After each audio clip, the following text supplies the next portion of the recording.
စွာကျူဆူပြီးလို့ကျူတင်တယ်ဟုတ်ပြီဒီညမှာဘုရားကျေးဇူးတော်ကြောင့်လူငယ်တွေကတရားလို့ဒီနေရာမှာနောက်တစ်ချိန်ပြန်လည်ပြီးမှမတရားရကိုခွင့်ပြီးဘုရားဒေသနာကိုဝေငှနေရတော့ခွင့်ပြီးတဲ့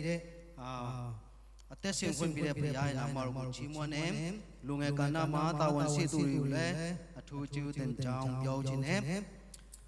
လူငယ်ဖြစ်တဲ့အားလျော်စွာကျွန်တော်တို့တက်တာထဲမှာပေါ့နော်လူငယ်တွေဘယ်လိုနေ့စဉ်ကျွန်တော်အသက်ရှင်တဲ့အခါမှာဘယ်လိုမျိုးနဲ့ကျွန်တော်သွားလာရမလဲဆိုတာလေးနဲ့ပေါ့နော်လူငယ်တွေအများဆုံးဖြစ်တဲ့အတွက်ကြောင့်ဒီလိုခေတ်ကြီးထဲမှာဘယ်လိုအသက်ရှင်ရမလဲဆိုတာဘုရားနှုတ်ကပတ်တော်အပြင်ကျွန်တော်တို့ခွန်အားယူသွားမှာဖြစ်တယ်ပြောစရာအများကြီးရှိတယ်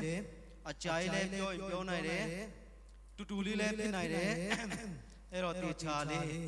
နားတော်ပြီးကြပါလို့ကျွန်တော်ပြောချင်ပါတယ်ဖယားနဲ့ကျွန်တော်တို့လူငယ်ဖြစ်တဲ့အတွက်ကြောင့်အနာဂတ်ကလူကြီးတွေထက်တက်ကြီးရွယ်ဦးတွေထက်ပူပြီးမှအနာဂတ်တောက်ပါတဲ့အနာဂတ်တွေအလားလာအများကြီးရှိတယ်ခုနလည်းကျွန်တော်တို့တချင်းထဲမှာဆိုတာတွေပေါ့နော်အောင်မြင်မဲ့သူဖြစ်မဲ့အဒီမှာချမ်းသာမဲ့သူဖြစ်မဲ့ကြော်ရွာမဲ့သူဖြစ်မဲ့တချင်းအပြင်ကျွေးကြော်တကယ်တော့တကယ်လက်စီအသက်တာထဲမှာပေါ့နော်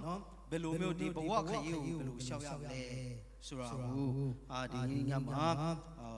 ခွန်အားပြီးနဲ့ကျွန်တော်အတူတူခွန်အားယူသွားမှာဖြစ်ပါတယ်ခေါင်းစဉ်အနေနဲ့PowerPoint ကျွန်တော်မပြင်ဆင်လိုက်ရဘူးဒီကနေပဲပြောတော့ပါမယ် A journey with God ဖယားနဲ့အတူခရီးသွားခြင်းဖယားနဲ့အတူခရီးဆက်ခြင်းကျွန်တော်အသက်တာကျွန်တော်ဘဝဟာခရီးသွားတာနဲ့အတူတူပဲဖြစ်တယ်ဒီလောကမှာကျွန်တော်ကျင်လည်နေတဲ့အခါမှာလောကရဲ့ခဏတစ်ဖြုတ်ခရီးသွားနေတဲ့သူဖြစ်တယ်အဲ့တော့ဒီခရီးရှင်မှာခရီးရှင်လို့ပြောတဲ့အခါမှာကျွန်တော်ဘဝဟာ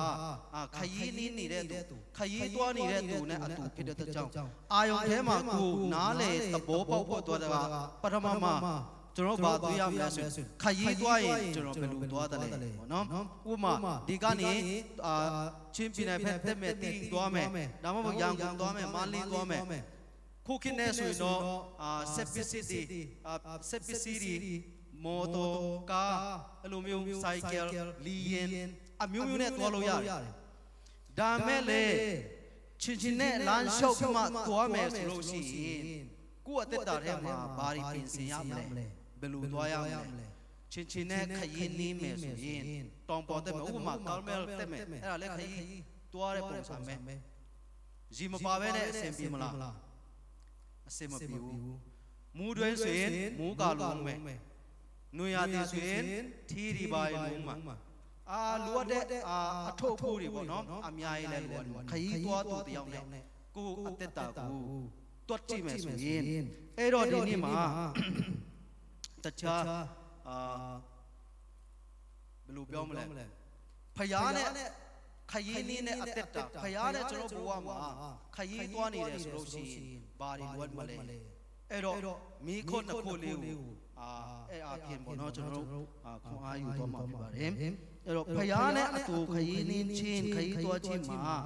ဖယားကပထမတစ်ချက်မှာ what does God's expectation in our journey ဖယားကဒီခရီးမှာဖယားနဲ့အတူခရီးသွားမယ်ဆိုရင်ဖယားကဒီခရီးမှာကျွန်တော်တို့စီကနေဘာမျော်လင့်နေမလဲဖယားလူနှစ်ယောက်ခရီးအတူတူသွားမယ်ဆိုရင်တယောက်နဲ့တယောက်ပေါ်မှာဘာတွေမျော်လင့်ချက်ရှိအောင်မလဲအော်တငယ်ချင်းကရီဘူးပါမလားထမင်းထုတ်ပါမလားမုတ်မြစားချပါလားမလားအဲ့လိုပဲဖယားနဲ့အတူခရီးသွားမယ်ဆိုရင်ကိုယ်စီကနေဖယားကဘာမျော်လင့်ချက်ရှိအောင်မလဲဒါမှမဟုတ်ဘာလိုအပ်ချက်ကျွန်တော်ဘက်ကနေဘာလိုအပ်ချက်တွေရှိအောင်မလဲအဲ့ဒါချက်စဉ်းစားဖို့ဖယားနဲ့အတူခရီးနေမယ်ဆိုရင်အတူသွားမယ်ဆိုရင်ဖယားကကျွန်တော်တို့စီကနေပါမျောလင့်ချက်ရှိမလဲဒုတိယတစ်ချက် What does God take in our journey အဲ့ဒီခရီးမှာဖယားကဘယ်လိုအပိုင်းမျိုးတာဝန်ယူမလဲပေါ့နော်အဲ့ဒီတစ်ချက်ဖယားကကိုကိုဘာလို့စီချင်တယ်လဲပြီးတော့ဖယားခင်ကကျွန်တော်တို့ဒီခရီးမှာကျွန်တော်တို့အတွက်ဘာလို့ပြောင်းမလဲ အဲ့တော့ဒီဟာကိုစဉ်းစားပြီးမှကျွန်တော်တို့နှုတ်ကပတ်တော်တဲ့တွားရင်းနဲ့ကျမ်းစာတော့ကျွန်တော်အကုန်ဖတ်ဘူးကျမ်းစာတော့ရှင်မာသက်ခရစ်ဝင်ကျမ်းခန်းကြီးဆက်လီအပိုင်းငယ်နဲ့စနစ်ကနေဖြစ်တယ်ဒီထဲမှာဆိုလို့ရှိရင်သခင်ယေရှုကလူ9,000ကိုမုံ9လုံးနဲ့9နှကောင်ဖြင်းကျွေးမွေးပြီးတဲ့နောက်မှာဖြစ်ပြတဲ့အရာတွေပေါ့နော်လူအယောက်9,000မုံ9လုံးနဲ့9နှကောင်နဲ့ကျွေးမွေးပြီးမှအဲ့ဒီတော့မှညမူးချုပ်တယ်ပေါ့နော်မူးချုပ်ကြည့်တဲ့နောက်မှာလူအုပ်ကြီးတွေကိုစီလွတ်လိုက်အင်ခိုင်းတယ်ပြီးတော့တပည့်တော်တွေကိုအင်ခိုင်းတယ်တခင်ယေရှုကသူကိုယ်တိုင်အဲ့မှာကြံရစ်ပြီးမှဆူတောင်းတယ်တပည့်တော်တွေကလီပေါ်မှာလင်းနေနဲ့ပလယ်ထဲမှာလီပေါ်မှာမုံတိုင်းကြီးကျုံတယ်ပေါ့နော်ဒီကျမ်းပါတော့ကျွန်တော်တို့ဒီနေ့မှာတော်တော်လေးဆက်ရှိမှရှိတဲ့ဆရာသမားတွေတော်တော်ပြောကြတယ်ဘာလို့လဲဆိုတော့ကျွန်တော်ရဲ့အသင်းတော်ရဲ့ဘယ်လိုပြောမလဲသူဘူဖူဘာလဲအဲ့မှာဖယားကို fix eyes in Christ အဲ့နော်ဖယားကိုမျက်မှောက်ချင်းအဲ့တော့ဒီထဲမှာပီသားရဲ့အကြောင်းပီသားရည်နစ်တဲ့အကြောင်းတော်တော်လေးပြောကြတယ်နော်တော်တော်လေးရည်မကူတတ်ဘူးထင်တယ်ပီသားလဲပီသားရည်နစ်တဲ့အကြောင်းဆရာသမားတွေတော်တော်လေးပြောတယ်အဲ့တော့ဒီဂျမ်ပတ်ရဲ့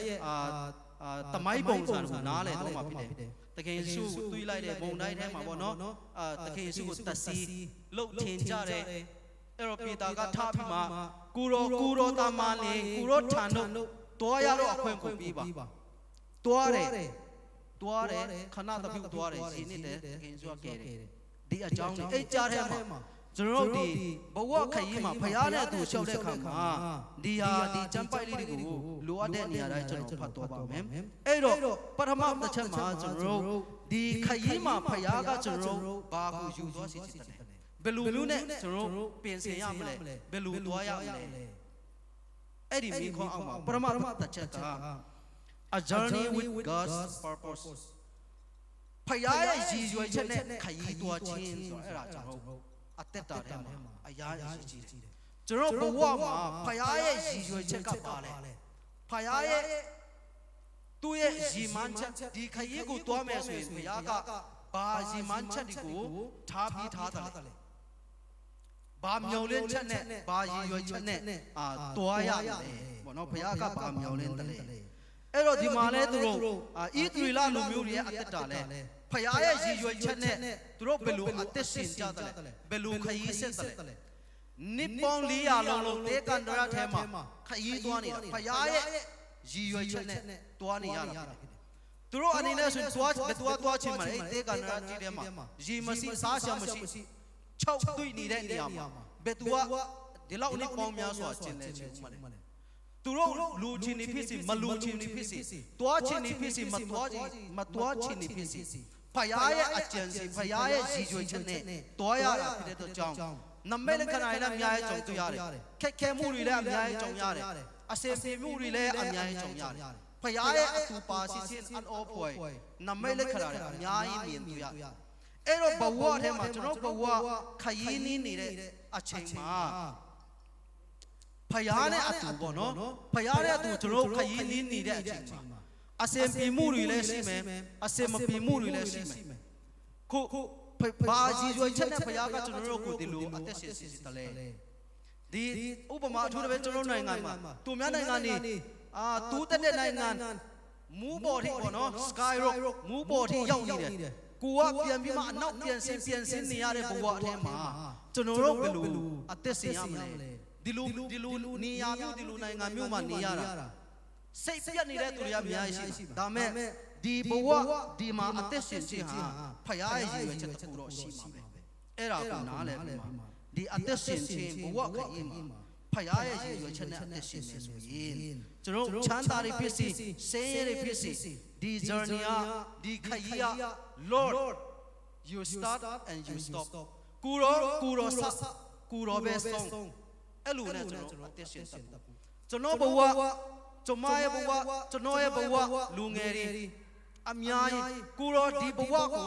ဒီခရီးကိုဒီပညာရေးလမ်းကြောင်းဒီစီးပွားရေးလမ်းကြောင်းဒီလုပ်ငန်းမှာ ကူရောပဲအစာပြုပြီးမှကူရောပဲအဆုံးသတ်ပြီးအဲ့လိုနဲ့ကျွန်တော်တို့သွားနိုင်ရဆိုရင်ဒါဟာဖယားနဲ့အတူခရီးသွားခြင်းဖြစ်တယ်ဆိုတာကျွန်တော်တို့တွေ့ရတယ်အဲ့တော့နောက်တစ်ခုက a journey without permitted ခွင့်ပြုချက်မပါဘဲနဲ့ခရီးသွားခြင်းပေါ့နော်ခွင့်ပြုချက်မပါဘဲနဲ့ခရီးသွားခြင်းဒီထဲမှာနှုတ်ကပတော်ထဲမှာကျွန်တော်ရှင်မာသဲဆက်လီအခါနာဆက်လီထဲမှာတယောက်လီမူကအိုင်အလဲလိုက်စီရွေလီမတဲ့တော့ကြောင့်လိုက်တပူလှုပ်ရှားခြင်းကိုပြင်းစွာခံရ၏ခွင့်ပြုချက်မပါဘဲနဲ့ပေါ့နော် permit ခွင့်ပြုချက်မပါဘဲနဲ့ခရီးသွားခြင်းမှာလီတိုက်တာလီကိုတိုက်တာပေါ့နော်နားလည်းမလို့ချင်းလီကိုတိုက်တာအချင်းကြီးနဲ့အလဟာတာနဲ့ပေါ့နော်အချင်းကြီးတက်နဲ့တိုက်နေရတာမဟုတ်ဘူးဖယားခွင့်ပြုချက်မရှိရင်အဲ့လိုဖြစ်เสียအကြောင်းလည်းမရှိဘူးဒါမဲ့တခင်ယေရှုကိုယ်တိုင်ဒီတပည့်တော်တွေတွားနေပါဆိုမှတွားခိုင်းတယ်တွားတာလည်းခွင့်ပြုပြီးတယ်လီတိုက်တာကြတော့လည်းခွင့်ပြုပြီးတယ်ကြုံတွေ့နေရတာဒါမဲ့ခွင့်မပြုဘူးဆိုရင်လည်းအဲ့လိုဖြစ်လာเสียအကြောင်းလည်းမရှိဘူးအဲ့တော့ဖယားကိုယ်တိုင်ပေါ့နော်ဒီပယ်အရဲ့အလေထဲမှာလီပေါ်မှာရှိနေတဲ့ခါမှာဒီလီဘယ်လောက်ပဲမုံတိုင်းတွေတိုက်နေပါစေသူတို့ရဲ့ရည်ရွယ်ချက်သူတို့ရည်မှန်းချက်ကရုန်းကန်ပြီးမှပေါ့နော်သူတို့ရဲ့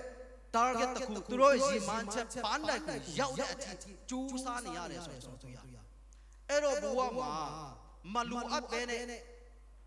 လုတ်ပြောရမလားမထင်မှတ်ပဲနဲ့ဖြစ်လာတဲ့ခက်ခဲပြဿနာတွေရှိအဲ့ဒါကိုကြည့်ပြီးမှဆက်ပြက်ပြီးမှဒီတိုင်းကျွန်တော်အဆုံးပြီးသွားဖို့မဟုတ်ပဲနဲ့ကိုယ့်ရဲ့ရည်ရွယ်ချက်ပန်းတိုင်ကိုဖယားကတည်ပြီးမှဘာဖြစ်စီစဉ်တယ်လဲအဲ့ဒီအတိုင်းကျွန်တော်တို့ကျူးစားပြီးမှပန်းတိုင်ရောက်ဖို့ကျွန်တော်တို့အသက်ရှင်တတ်ဖို့လေလိုအပ်တယ်ဆိုတော့ရတယ်တတိယအချက်အနေနဲ့ခုနကျတော့without permitted ပေါ့နော်ခုတတိယကျတော့ a journey with a permitted fear in traverseခရီးသွားတာခွင့်ပြုချက်နဲ့သွားတယ်ဒါမဲ့ကြောက်စရာအန်ဒရယ်အများကြီးကြုံရတယ်ဆိုတော့ကျွန်တော်တွေ့ရတယ်ကျွန်တော်ဘဝထဲမှာလဲမရင်ဆိုင်ခြင်းတဲ့အရာတွေစိတ်ပြတ်နေတဲ့အရာတွေခက်ခဲများစွာရှိတဲ့ချိန်ရှိမှဖြစ်တယ်ဒါမဲ့အဲ့ဒါကကျွန်တော်ဘဝကကြောက်ရွံ့ခြင်းတွေကြာဆုံးခြင်းတွေဒုက္ခပြဿနာအပြင်ကျွန်တော်ဘဝကိုဘယ်လိုပြောမလဲအနစ်ပွဲမှုမပြတ်ထန်ထားဘူးကျွန်တော်ဘဝရဲ့ဒီမှချက်ကျွန်တော်ရဲ့ဘဝရဲ့အသက်ရှင်ပုံသက်ရှင်နေတွေကကြာဆုံးခြင်းနဲ့ပဲအဆုံးသတ်တော်ပုံကြာဆုံးခြင်းလဲစီပေါ့နော်ဒီဟာဒီလဲကျွန်တော်ရင်ဆိုင်ရမှာဖြစ်တယ်26ထဲမှာကျွန်တော်ပါတွေ့ရတယ်ထူတော့ iPhone မှာဆက်တော်ပြည့်ရွယ်ကြွတော်မူတွေကိုသူတို့ဒီမြန်လင်းထိတ်လန့်၍ပုတ်တစီဖြစ်သည်ဟုကြောက်တော်စိတ်နဲ့အော်ဟစ်ကြ၏ဒီတပည့်တော်ကြီးလဲခုနအဲ့ဒီမတိုင်ခင်တရက်ထဲမှာပေါ့နော်နိုင်ပိုင်းတွင်းမှာဖြစ်ပြနေတဲ့ຢာဖြစ်တယ်တရက်အတွင်းမှာနီးခဲမှာနီးမဝင်ခင်မှာတခင်ယေရှုကနမိတ်လက္ခဏာတွေလူပေါင်းထောင်တဲ့ခြေကိုဝါအောင်မုံငါးလုံးနဲ့ငါးတကောင်နဲ့ကျွေးထားတယ်အဲ့ဒါကိုမျက်စိတက်တဲ့နဲ့မြင်တဲ့သူမူးချုပ်သွားလို့အိုင်ထဲမှာလီစီးပြီးမှဒုက္ခရောက်နေတဲ့ခါမှာတခင်ယေရှုကိုတစီဖြစ်မြင်နေကြောက်ရွံ့မှုတွေနဲ့အသက်ရှင်နေရတယ်ဘဝမှာပျော်ရွှင်မှုတွေလည်းရှိလောင်မယ်တစ်ဆက်ထဲမှာပဲဝမ်းနည်းမှုတွေကြောက်စရာတွေဒုက္ခပြီးဒုက္ခတွေလည်းကြုံတွေ့နေရမယ့်အချိန်ရှိမှာဖြစ်တယ်ဒါမဲ့လေအဲ့ဒီအပေါ်မှာပေါ့နော်ကျွန်တော်တို့ဘဝကိုယ်တိုင်ကျွန်တော်မောင်းတာဖြစ်မောင်းတာမဟုတ်ပဲနဲ့ဖယားကိုယ်တိုင်ကျွန်တော်တို့ကိုတတ်မဲ့ဖြစ်ကျွန်တော်တို့မောင်းတာဖြစ်တဲ့အတွက်ကြောင့်ဖယားနဲ့ဆိုရင်ကြောက်ရွံ့မှုတွေအများကြီးရှိမှာပဲဒါမဲ့ဒါတွေကိုအောင်မြင်ခြင်းဖြစ်မှာဖြစ်တယ်ဆိုတာဆိုရတယ် number 4 journey ဒီခရီးမှာပေါ့နော်အသွေးအကြုံတွေနဲ့ကျွန်တော်အသွေးအကြုံတွေကိုရင်ဆိုင်ရမယ်ဆိုတဲ့ခရီးပေါ့နော်အဲ့တော့28ထဲမှာကျွန်တော်ပြန်ကြည့်တဲ့အခါမှာပြည်သူကလည်းတခင်ကိုတော်မှာလည်းကျွန်တော်ဒီကိုရောထံတော်ရှိပေါ်မှာလာရတဲ့အကြောင်းကိုမိန့်တော်တခါမှပြည်သူအဲ့ဒီနေရာမတိုင်ခင်တခါမှလီပေါ်မှာလူသွားတယ် sorry ဇီပေါ်မှာလူသွားတယ်ဆိုတာ မရှိဘူးမတွေ့ဘူးပေါ့နော်အတွေ့အကြုံမရှိဘူးရီပေါ်မှာလမ်းလျှောက်တယ်ဆိုတာလေတခါမှမမြင်ဘူးသူဒါမဲ့ဒီခရီးမှာဖယားနဲ့သူသွားတဲ့အခါမှာ experience အတစ်တီပေါ့နော်အတွေ့အကြုံအတစ်တီမြင်ရကျောင်းတက်တဲ့သူရှိတယ်မလားတက်ကြလားတက်လိုက်မတက်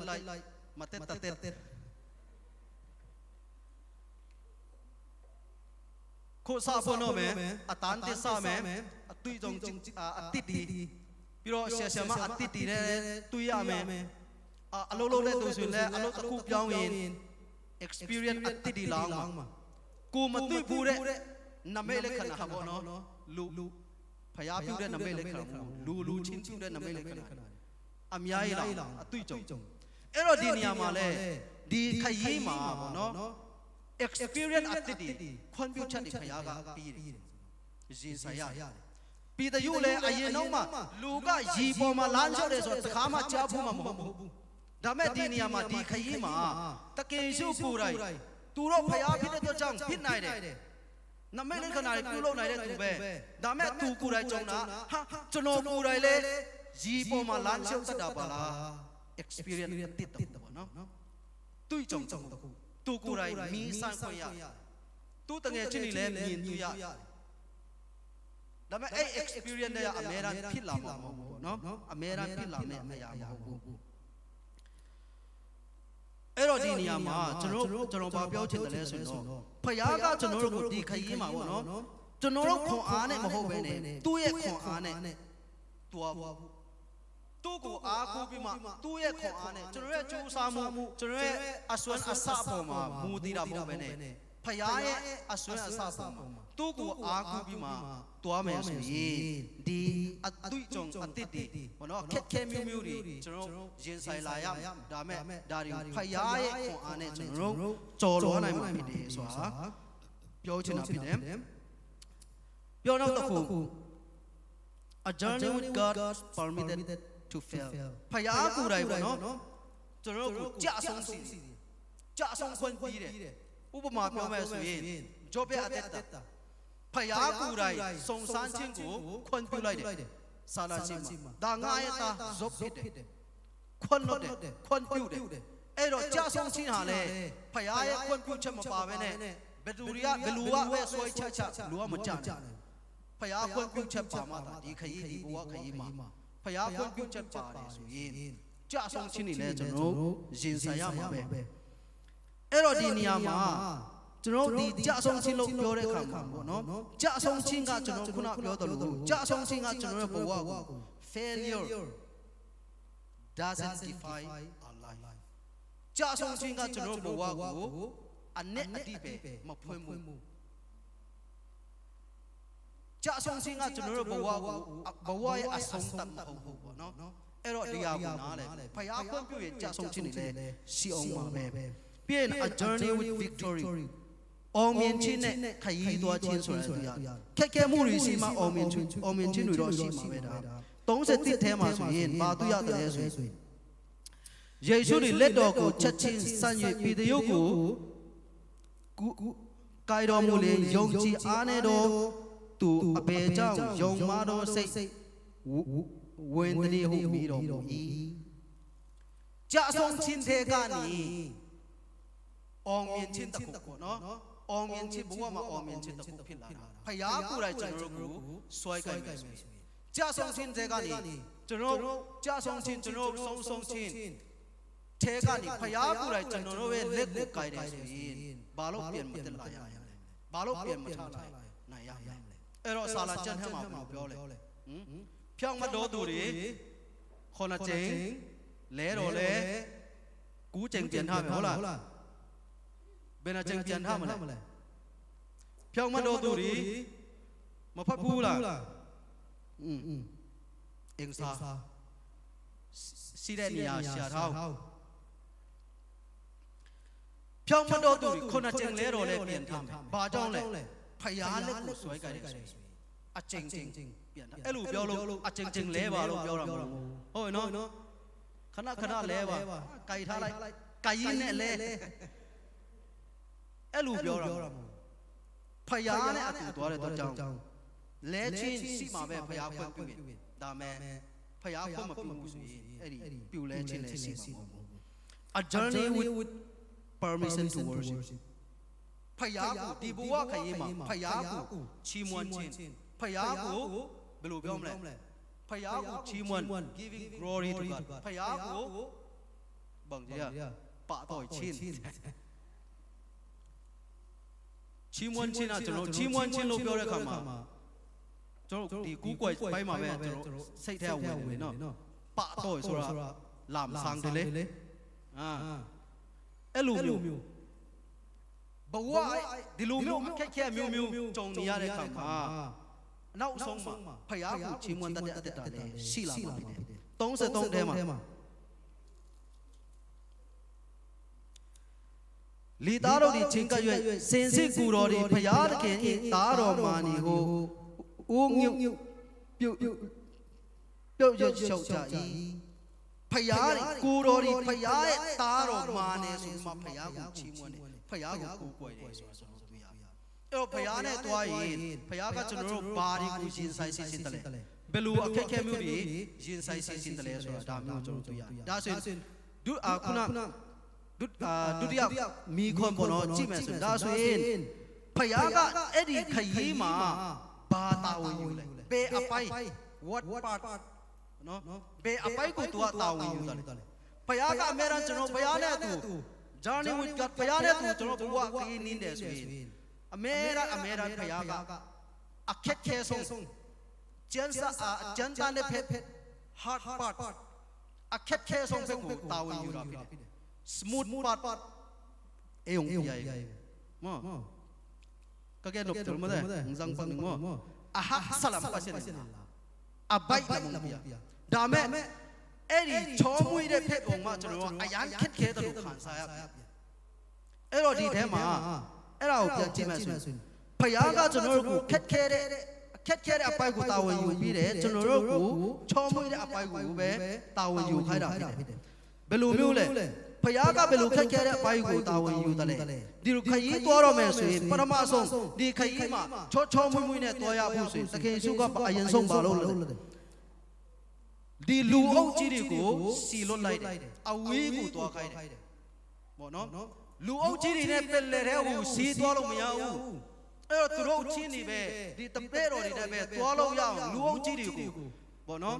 ကိုယ့်ပတ်ဝန်းကျင်အမျိုးမျိုးပေါ့နော်အဲ့ဒီကြားထဲကနေတီးတန့်ခေါ်ထုတ်တယ်ဆိုတော့တွေ့ရလူအုပ်ကြီးတွေကိုအရင်ဆုံးစီလွတ်လိုက်ဒီလူအုပ်ကြီးတွေကိုစီလွတ်ဖို့လဲလွယ်တာမဟုတ်ဘူးလူအယောက်9000နဲ့လီထဲမှာခရီးနင်းမယ်ဆိုရင်တော့ဘယ်နေရတည်နိုင်မလဲပေါ့နော်ဒီလူအုပ်ကြီးတွေကအရင်ဆုံးစီလွတ်တယ်တပည့်တော်တွေနဲ့ပဲခရီးနင်းမယ်အဲ့ဒါတစ်ချက်ဖယားကအဲ့ဒါကိုတာဝန်ယူပြီးတာဖြစ်တယ်ပြီးတော့ဘာလို့လဲ persistent of prayer ဆုတောင်းပြီးတယ်ကျွန်တော်တို့နာဆက်သုံးမှာစီဝီတော်သူတို့ကိုလွတ်ပြီးမှဆုတောင်းပရနာပြုအပ်တော်ငါတောင်းပေါ်၌စိတ်ကြွယ်ရာအရက်တို့တက်ကြွသဖြင့်ညအချိန်ရောက်တော့အခါတယောက်ဒီစီနေတော်မူ၏ခရီးဆက်မယ်ဒီနေရာကနေခရီးဆက်မယ်ဆိုတော့တပည့်တော်တွေကိုလီနဲ့လွတ်လိုက်တယ် तू မပါတာမဟုတ်ဘူးतू ကဘယ်လိုမျိုးတာဝန်ယူပြီးတယ်လဲစုတောင်းပြီးတယ်ဆက်တိုက်တဏီကုံတရားဟောတယ်နမိတ်လက္ခဏာတွေပြုတယ်တပည့်တော်တွေနဲ့ခရီးဆက်သွားမယ်ဆိုရင်အရင်ဆုံးသူတို့နဲ့လီပုံမှာတခါလဲတက်လိုက်ရှိရင်ရတယ်ကိစ္စမရှိဘူးဒါမဲ့ကျွန်တော်တို့ကဘာလို့ပြီးတယ်လဲစုတောင်းပြီးစိတ်ကြွယ်တဲ့နေရာမှာစုတောင်းပြီးတပည့်တော်တွေတော့မှအဲ့လီပေါ်ကိုတက်လိုက်တယ်စုတောင်းမယ်ခရီးသွားမယ်စုတောင်းလားကျမ်းစာထဲမှာပေါ်ပြဘူးလီပေါ်တက်တာနဲ့တပည့်တော်တွေစုတောင်းပြီးမှခရီးသွားတယ်ဆိုတော့စုတောင်းမကောင်းဘူးလီပေါ်တက်မယ်ဆိုပျော်ပျော်ပါပါနဲ့လီစီးပြီးမှသွားတာဒါမဲ့အနောက်မှာတခင်ယေရှုကဘာလုပ်လဲသူတယောက်တည်းညတကောင်ထိနေပြီးမှစုတောင်းပြီးတယ်တခင်ယေရှုစုတောင်းတယ်ဆိုတာသူ့အတွက်တောင်းနေအောင်မလားဖယားအတွက်စုတောင်းမလားသူနဲ့သွားနေတဲ့သူတွေအတွက်တပည့်တော်တွေအတွက်အမေရန်စုတောင်းပြီးတယ်အဲ့တော့ရှင်ဇောစက်ခွန်ထဲမှာတခင်ယေရှုစုတောင်းတာတပည့်တော်တွေအတွက်ယုံကြည်သူအတွက်တွေ့နောက်လိုက်တဲ့အတွက်နော်စုတောင်းပြီးတယ်ဆိုတော့ကျွန်တော်တို့တွေ့ရ အခက်ခဲဆုံးအပိုက်ကိုတာဝန်ယူပြီးတယ်ဆိုဆူတောင်းခြင်းမခက်ဘူးလားဆူတောင်းတာလွယ်နဲ့ဘယ်လွယ်မလဲတက်လာခက်ဗမာလူဆူတောင်းခက်လားလွယ်လားသမင်းစားဆူတောင်းတာတော့မတောင်းတဲ့သူမဲရဆူတောင်းမတောင်းနိုင်တဲ့သူနမနစ်တောင်းဘူးတော့မတောင်းနိုင်တန်ရလုံးဘယ်လိုလုပ်ဆူတောင်းမလဲဆူတောင်းတာလွယ်လေးလို့ပြောနေအရာခက်တယ်အစပြုတ်ဖို့တော့မအရာခက်တယ်ဘာစလုံးနဲ့စမ်းမလဲအဲ့တော့တချို့တွေဆူတောင်းတာမလွယ်ဘူးဘာစကားထွက်မလဲမသိလို့တော့ပါတွေပဲ၄-၅ခါစန်တဲ့တခုမှာတော့ပါ10တင်လောက်ပါတယ်ဆူတောင်းတာမလွယ်ဘူးဘာလို့လဲဆိုတော့ဝိညာဉ်တော်က intercession ပေါ့နော်မလုပ်ပြဘူးဆိုရင်စုမတောင်းတဘူးကျွန်တော်ကိုယ်နှုတ်ဆရာပါစဆရာစီလို့လို့စုတောင်းတော်လို့အဲ့ဒါတော့ဖယားနားထောင်မှာမဟုတ်ဘူးပြောချင်တာကကျွန်တော်ဘဝထဲမှာအခက်ခဲဆုံးpartကိုဖယားကတာဝန်ယူပြီးတယ်ဆိုတော့ကျွန်တော်တို့စုတောင်းပြီးတယ်ဒုတိယမှာတတိယမြောက်မှာဘယ်လိုလုပ်တယ်လဲဆိုရင်ကျွန်တော်တို့ကိုငေဖို့အတွက်ညတခေါင်မှာလမ်းလျှောက်တယ်ဆိုတော့ကျွန်တော်တို့ရတယ်ရှောက်လမ်းခရီးနင်းတယ်တပည့်တော်တွေကဘယ်မှာကျွန်တော်တို့ကိုငေဖို့အတွက်ပေါ့နော်တပည့်တော်တွေကိုကိုငေဖို့အတွက်ညတခေါင်မှာအဲ့မှာမနေ့မိုးလင်းနေ့ထိမနေဘူးညတခေါင်ထဲမှာအိုင်ထဲမှာလီမသိတော့ကြောင့်မုံတိုင်းတွေတိုက်နေတယ်ဒုက္ခရောက်နေတဲ့သူတွေကိုကယ်တင်ဖို့အတွက်အဲ့ဒီမုံတိုင်းကြားထဲမှာချင်းနဲ့လမ်းလျှောက်ပြီးမှရီးပေါ်မှာလမ်းလျှောက်ပြီးမှလာတယ်ဆိုတော့ကျွန်တော်တွေ့ရတယ်အဲ့တော့အငင်မလေးကိုငါဆူတောင်းနေတဲ့အတွက်ဒီကနေဆူတောင်းပြီးသွားမှာပါမဟုတ်ဘူးဆူတောင်းပြီးတယ်တပည့်တော်တွေစီသွားတယ်ဒုက္ခရောက်နေတယ်အာရလေမှာဒုက္ခရောက်နေတယ်ဆိုတာသိတဲ့အတွက်ကြောင့်သူတို့အရှိကိုချက်ချင်းလာတယ်ဆိုတော့တွေ့ရတယ်ခုနညတခေါင်ဆိုတာခက်ခဲနေတဲ့ချိန်ဘယ်သူမှဟိုမှာအင်ဘီနာမှာတခုဝလုံးညတခေါင်မှာဆိုဘယ်သူမှတော့မှထွက်မကြည့်ရဘူးကြုံတဲ့သူပဲတာဝန်ယူညတခေါင်ထဲမှာသူများကိုကိုငင်ဖို့တပည့်တော်တွေကိုကိုငင်ဖို့ခရီးနင်းလာတယ်ရောက်လာတယ်အဲ့လိုပဲကျွန်တော်ဘဝအမောင်ဆုံးချိန်မှာခက်ခဲနေတဲ့အချိန်တုန်းမှာဘယ်လောက်ပဲမောင်မိုက်နေပါစေဘယ်လောက်ပဲခက်ခဲနေပါစေဖယားအရောက်ကျွန်တော်တို့စိတ်ကိုလာတတ်တယ်ဆိုတော့ပြောချင်တာကူတော့ဖယားစီအရောက်မသွားနိုင်ဘူးဒါပေမဲ့ဖယားအခုစီအရောက်လာနိုင်တယ်အဲ့တော့ဖယားကကျွန်တော်တို့ဒါတွေကိုတာဝန်ယူပြီးတာဖြစ်တယ်24 25ထဲမှာကျွန်တော်တို့တွေ့ရတယ်ခုနတခေစုကရောက်လာတယ်ဆိုဒီတပည့်တော်တွေညတခေါင်ထဲမှာမုံတိုင်းတွေကြားထဲမှာဒုက္ခရောက်နေလိုက်တပူတွေကြားထဲမှာဒုက္ခရောက်နေတဲ့အခါမှာသူတို့ကိုကယ်တင်ဖို့အတွက်ရောက်ရှိလာတယ်ဆိုတာတွေ့ရတယ်ပြီးတော့ကြောက်ရွံ့မှုထဲကနေရဲမှုကိုတည်ဆောက်ပြီးတယ်ဆိုတာကျွန်တော်တွေ့ရတယ်26ထဲမှာသူတို့အိုက်ပေါ်မှာဆက်တော့ပြင်ကြွတော်မူတွေကိုသူတို့ဒီမြင်လင်းထိတ်လိုက်ရပုတ်တဲ့ပြည်ဟိုအော်ဟစ်ကြ၏ဆိုတော့ပြီးတော့ယေရှုဒီချက်ချင်းနှုတ်ဆက်၍တီးကြည်တော်စိတ်ရှိကြလောငါပင်ဖြစ်သည်မကြောက်လန့်ကြနဲ့ဟုမိန်တော်မူ၏ဒီလောက်မုံလိုက်ကြားထဲကနေတီးရမလားဆင်ရမလားကြောက်ရွံ့နေတဲ့ကြားထဲကနေရီပေါ်မှာလာလျှောက်ပြီးမှအမုံထဲကနေထွက်လာတယ်ဆိုမှဒါတော့မှပူပြီးမှကြောက်ဆက်ရနှစ်ဆသုံးဆလောက်တူးလာတယ်ပေါ့နော်ဒါမဲ့အဲ့ကြောက်စိတ်ထဲကနေရဲမှုကိုဘုရားကတည်ဆောက်ပြီးတယ်ဘာပြောလဲငါပင်ဖြစ်တယ်မကြောက်ရွံ့ကြနဲ့ကြောက်ရွံ့ခြင်းမရှိကြနဲ့ငါဖြစ်တယ်ငါဘုရားဖြစ်တယ်မကြောက်ဘဝထဲမှာတက်တာထဲမှာလဲကျွန်တော်တို့ကြောက်ရွံ့မှုတွေနဲ့ရင်ဆိုင်နေရတာသူများမျက်နာတော်မှမရင်ဆိုင်ရတဲ့အချိန်အဲ့ဒီ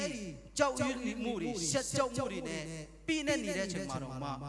ရဲမှုကိုပြီးနိုင်တဲ့သူကဖယားပဲဖြစ်တယ်ကုမိဘ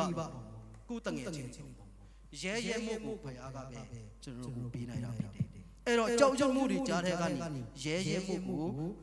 တီဆောက်ပြီးတာဒီခရီးမှာဖျားပဲဖြစ်တယ်ပြီးတော့တကူကိုမြဝေတယ် power တကူကို sharing လုပ်ပြီးတယ်ဘယ်လို sharing လုပ်ပြီးလဲပြည်သူကတန်တရားစနဲ့ကူရောတာမနဲ့ကျွန်တော်ကလည်းရီပေါ်မှာတော့ကွက်ပြီးပါတကူကို sharing နော်တကူကိုမြပြီးတယ်လာခဲ့တွားတယ်ဒါမဲ့ယုံကြည်အားနေတဲ့အတွက်ကြောင့်အဆုံးထိရောက်မရောက်အဲ့လိုမျိုးကြောက်ရွံ့မှုတွေကြားထဲကနေကျွန်တော်တို့ဒါတွေကိုအောင်မြင်ကျော်လွှားနိုင်ဖို့အတွက်ဘုရားကသူ့ရဲ့တကူကို sharing လုပ်ဖို့မငဲ့ညာဘူးလူအပ်သူ့ပြီးတယ်ဘာတကူလူအပ်တယ်ဘာ power ကျွန်တော်တို့လူအပ်တယ်ဘုရားကပြီးနိုင်လူအပ်လူအပ်တယ်ပြည်သူဆိုရင်ဒါဆိုကျွန်တော်လည်းရီပေါ်မှာလမ်းချုပ်ခွင့်ပြီးပါပြီးတယ်အဲ့တကူကျွန်တော်ယုံကြည်တယ်ဒါဆိုလီထဲမှာပြင်ခွင့်ပြီးပါဆိုပြန်အောင်မှာပြုတ်ချက်တော့နာမှာပေါ့ရီထဲမှာလမ်းချုပ်တာတော့ယုံကြည်မှုအားနဲ့တန်တရားစိတ်ဝင်လာတဲ့ခါမှာပြုတ်ကြတာရီထဲမှာပြုတ်ကြတယ်ဆိုတော့မနာဘူးလေလီထဲမှာပြန်ရင်တော့ပြုတ်ကြရင်တော့ခေါင်းကွဲမှာပဲပြောချင်တာကကိုဘာတကူလူအပ်တယ်ဖယားက sharing လုပ်နေနိုင်တယ်စူတောင်းချင်းမှာအားနေနေရလားစူတောင်းချင်းတကူလူချင်းတာလူအပ်နေသလားဖယား sharing ပေးနိုင်တယ်ကျမ်းမာချင်းပိုင်းမှာချွေးယွနေသလားကျမ်းမာချင်းတကူလူအပ်ရင်လူအပ်တယ်ပေးနိုင်ပညာရေးမှာလည်းစီးပွားရေးမှာအပက်ပက်ဆုံးကနေကျွန်တော်ကိုဝါမှာကိုလူအပ်တဲ့လူအပ်တယ်လို့ကိုမှလူအပ်နေတဲ့အားနေနေတဲ့ဒီတကူတွေဖယားက sharing လုပ်ပေးနိုင်ပြီးနိုင်တယ်ကျွန်တော်ပြောချင်တယ်အဲ့ဒါမယုံမရှိဖယားလို့ပြီးနိုင်တယ်ဂျန်နဲ့သူပြည်သူတာမကဘဲနဲ့ဂျန်နဲ့သူကိုယ်တိုင်လဲတောင်းရင်ပြီးအောင်ပြည်သူပဲမဟုတ်ဂျန်နဲ့သူလဲတောင်းခဲ့ဒါဆိုကိုတော့ကျွန်တော်လည်းလာမယ်ပြီးအောင်ပါပဲပြည်သူမလို့သူကိုတီးတန်ချစ်လွန်းလို့မလို့ပြီးတာမဟုတ်လူအရင်လောက်ရဲပေါ့နော်မြင့်တက်တရားဖြစ်ရင်ဆိုင်ရဲမယ်ဆိုရင်ဖယားကပြီးတယ်ဆိုတော့သူရတယ်တော့ပြီးတော့ rescue mission ကဲတင်ချင်းကိုလည်းကျွန်တော်တို့ပြီးနိုင်တယ်ပေါ့နော်တကူကိုတော့မြောက်ဝေလိုက်တယ်ဒါမဲ့သူကစုပ်မကင်နိုင်တဲ့အတွက်ကြောင့်ပြည်သူက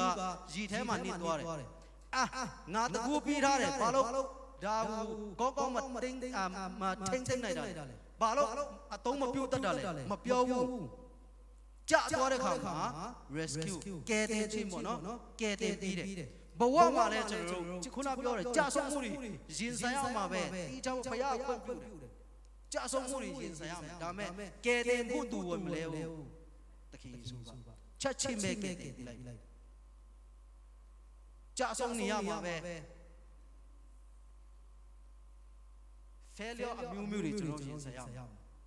ဒါမဲ့အဲ့ထဲကနေအမဲရပြက်လဲပြီးမှကျွန်တော်တို့ကိုကယ်တင်နိုင်တဲ့သူကသခင်ယေရှုပဲဖြစ်တယ်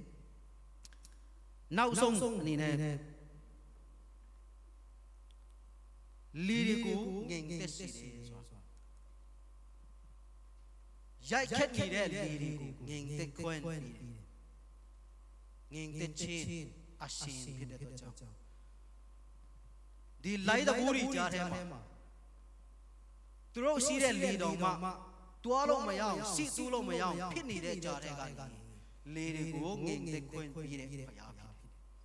ကိုဘဝမှာစီတူးလို့မရနောက်ဆုတ်လို့မရဘီးချက်နံချက်ဖြစ်နေတဲ့အခါဖြီးစင်းရမယ့်အရာတွေပြဿနာအခက်ခဲတွေအများကြီးရှိကိုရှိမှာပဲဒါမဲ့ဘုရားနဲ့ဒီခရီးကိုဘဝခရီးကိုအသက်ရှောက်လာမယ်ဆိုရင်ဒီဘီးချက်နံချက်ဖြစ်နေတဲ့ဒီအခက်ခဲအတိတ်ကကျွန်တော်တို့ဒုက္ခပြီးနေတဲ့အရာတွေကိုငင်သက်ခွင့်ပြီးနိုင်တဲ့ဘုရားဖြစ်တယ်တပည့်တော်တွေလီနဲ့စီးသွားလို့မရနောက်ဆုတ်လို့မရမုံမဲနေတဲ့အိုင်အလဲမှာဒုက္ခရောက်နေတဲ့ကြားထဲမှာသူတို့ရဲ့အဲ့ဒီပြဿနာပြီးစင်းဖို့ပါတယ်တယောက်ပြီးတယောက်ကဲထုတ်မဟုတ်ဘူးတခြားလီတွေကိုခေါ်ဖို့မဟုတ်ဘူးအဲ့ဒီတိုက်နေတဲ့လီကိုငင်သက်အလိုအကုန်လုံးကဖြီးစင်းပြတာထိုနည်းသူဆိုပဲဘဝထဲမှာခုနပြောသလိုကို ယုံချွတ်လို့မရနိုင်အောင်ဘာကချုံနှောင်နေတယ်အပတိကလာသူများဒီလောက်မအောင်မြင်နိုင်တာဘာကြောင့်လဲဒီကျွန်တော်တို့ကိုထင်းချုပ်နေတဲ့အရာတွေကနေလွတ်မြောက်ဖရားနဲ့ဒီဘဝခရီးဆက်ဆွေဒီထဲကနေဖရားကငြိမ်သက်ခြင်းဖြစ်မယ်လွတ်မြောက်ခြင်းဖြစ်မယ်ကျွန်တော်တို့ကိုကယ်တင်နိုင်မှာဖြစ်တယ်ဆိုတာပြောခြင်းအဲ့တော့ဒါကြောင့်ကျွန်တော်တို့အမေရန်ဘဝမှာအသက်တာထဲမှာဒီဘဝခရီးမှာဖရားနဲ့အတူတွားရင်မမီကိုမလုံနိုင်တဲ့အခက်ခဲဆုံးဖက်ကိုဖရားကတာဝန်ယူပြီးတာကိုလုံနိုင်တဲ့ဖက်ကိုတော့ဖရားကကိုတာဝန်ပေးခိုင်းကိုတိုင်လို့ရမှာပဲဒါမဲ့အဲ့ဒါတော့မှကျွန်တော်တို့လူသားတွေကအချောမွေးဆုံးလမ်းကိုခင်းပြီးတဲ့ဖရားကျွန်တော်အဲ့အချောမွေးဆုံးတော့မှအကျဉ်းတန်းဆုံးအဖြစ်တုံးတက်ဖရားကို complain တက်ကြတယ်အဲ့တော့ဘဝမှာလိုက်တယ်ဘူးလို့နော်စင်လိုက်တက်လိုက်ဖြစ်နေတဲ့ဖရားနဲ့တာတူသွားမယ်ဆိုရင်အရာရာအောင်မြင်ခြင်းနဲ့ကျွန်တော်တို့ပန်းတိုင်ရောက်နေမှာဖြစ်ပါတယ်ဆိုတာကိုဒီညမှာအားပေးချင်ပါတယ်အရောက်ချင်းစီလိုက်ဖရားကြီးအကောင်းကြည့်ပြီးပါစေ